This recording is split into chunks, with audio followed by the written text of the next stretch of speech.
Hi,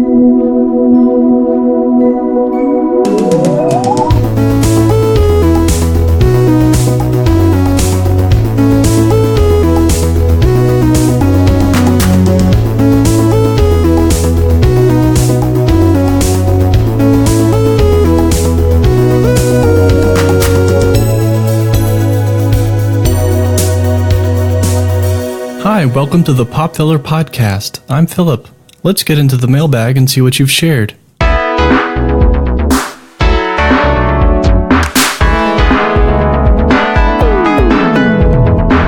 Oh, great. This letter is from Trish. It's been too long, Trish. How have you been? Oh, really? That's cool. You know, sometimes you're so tired of a person, and I'm not talking about you, Trish, but you're so tired of someone that even an ocean away still feels too close. I think a great lake would feel too close, or a small tributary would feel too close. Or how about a dead sea, because sometimes someone is dead to me. So what flavor of sewage did Trish decide to dump in our recently pristine mailbag? This ought to be good. I'm going to try and read it how I imagine Trish would sound if she was reading this out loud. If life is a TV show, are you a lead or are you in the supporting cast? Are you the center of your own story or a side player in someone else's? Trish, thank you for this basic, banal, hackneyed question. I think it depends on the genre of the TV show. If it's a legal drama, I'd love to be the judge, nearly always played by a minority. In a medical drama, I'm the orderly who occasionally has to walk in on residents having sex in the cleaning closet. In a sitcom, I'm the personification of a recurring joke that the show tries to slap on t-shirts and sell in your local big box retailer. In a crime procedural, I'm the guy taking photos with a forensics badge, but no one working the case has ever seen me before. So I tell them I'm filling in for Carl since he's sick and the lab is so slammed right now. But there's something more sinister at play. You eventually find out I'm in it so I can steal one of the coffee mugs that has the local police's emblem on the side. But I don't want to drink from one ironically. I want to put in some real work with a precinct, and in my own warped way feel like I earned the right to drink from it. And why didn't I just try to legitimately get into law enforcement, you might be asking? Nah, a life of solving crime isn't really for me. And in a firefighter show, I'm the jaws of life. You know, the opposite of Trish. This next one is from Carl C. Hey, do you think he works in forensics? Anyway, Carl asks, why do you think Through the String is such a hit-and-miss show? It seems like every season has 2 or 3 great episodes and a bunch of mediocre ones. I always end up coming back, I just want a more consistently good show to keep me interested. What do you think their issue is? I don't know how to answer that last question specifically, but I would agree with you and say that there are certainly peaks and valleys, even week to week. But I tend to cut the show a good amount of slack based on what they have to accomplish 12 to 13 episodes a year. They're really almost starting from scratch each week, world building, realizing a new mystery, establishing new rules each episode. And yes, some of them are going to be weak.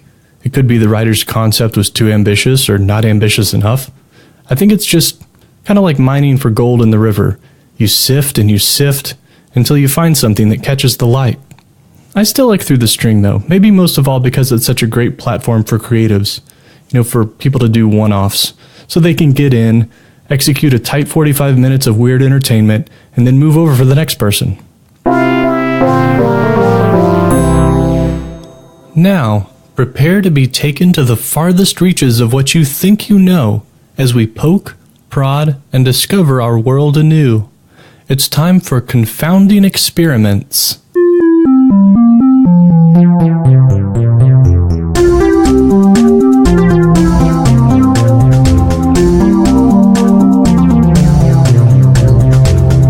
Remember, you can always follow along and try these experiments out yourself. Don't forget to put on your protective eyewear, though. You can never be too careful when conducting experiments at home. So for this week, you're going to need a clear glass of water, tap water is fine, a jar of peanut butter, and a spoon. Do you have everything ready? Okay, good. So what we're going to do is take the spoon and dip it into the peanut butter. Just get a spoonful. The amount isn't important. Exact measurements rarely matter when conducting experiments. Now we're going to see what happens when we add this spoonful of peanut butter to our glass of water. All right, I'm adding it in. Do you think it'll smoke? Will it float due to the oils present in the butter? No, it's sinking straight to the bottom. Are you surprised? What does it look like down there? It's sort of slimy and menacing, isn't it? What else do you notice? Do you want to taste the water now? Don't do that, that's gross. Leave the peanut butter in the water glass for a while and see what happens. It's part of the experiment. I also conducted this experiment 2 days ago. I've got the glass right here. There are some drops of oil floating on the top of the water now. The water has become a little murkier, and the peanut butter is as menacing as I've ever seen. Remember, the world is your laboratory, so experiment already. This has been Confounding Experiments.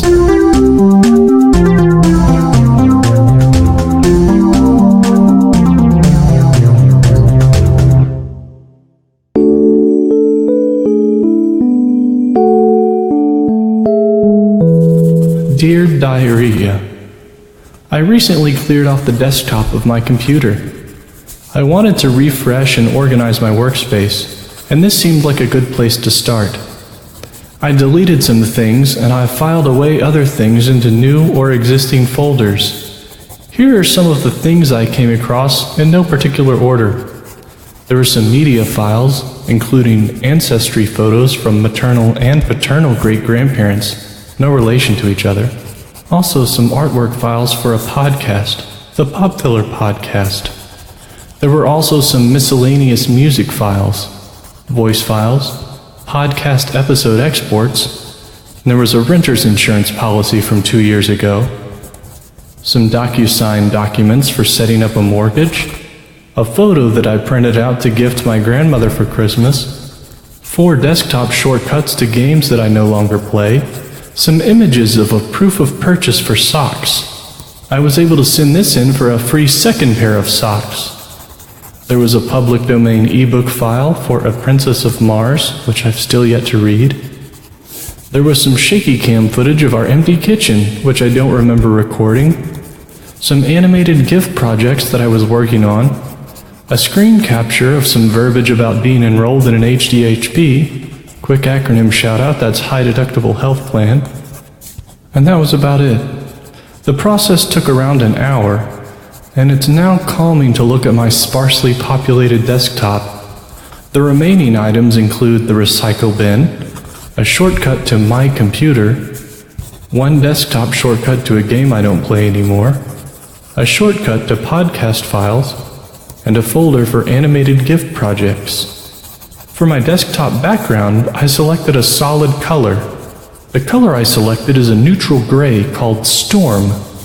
Well, if this is a storm, I must be in the eye, and I'm loving it. Until next time, Diarrhea, your friend, Philip. Okay, before I say goodbye, it's time for another household tip.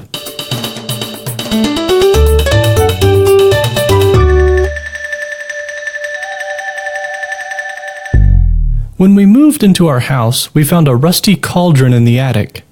It may be a large soup pot, I'm not sure what it officially is. It was hard to get down because it's heavy, but we did it, and after cleaning it off a bit, we planted rosemary in it and put it on the back porch. We're coming out of a very rainy couple of weeks in the region we live. Here's the issue, and I know some of you already know where I'm going with this. The rusty soup pot has no way to drain excess water. When planting the rosemary, we did throw some crumpled up cans and bottles in the bottom of the pot before we put in the soil to help a bit with drainage. But when there's enough rain, it still fills with water. We've had to tip the pot 2 or 3 times to drain off some excess water. Luckily, the rosemary is a hardy plant or else it might not have survived. I thought about trying to drill holes in the bottom of the pot, but I assumed without an extremely powerful drill I wouldn't be able to. The other day, after dumping another round of dirty rosemary water onto the driveway, I decided to try out my average power drill. I figured I would at a minimum be ruining a drill bit, but I have 2 1/4-inch bits, so I was okay with compromising one. I didn't use any lubricant, but with enough torque and applied pressure, the drill bit actually made a hole in the cast iron pot. Water immediately began trickling out of the new hole that sits a few inches up the side of the pot. I'm glad it worked, But it would have made a lot more sense to drill holes in the bottom of the pot, even if that meant removing the soil and rosemary temporarily. If I knew the drill was going to work, I might have gone forward with that plan from the beginning. Anyway, here's the tip. If you need to convert a cast iron pot into a planter, drill holes in the bottom before you plant anything in it. Okay, that'll do it for another pop filler. Thanks as always for listening, and remember, you'll be fine.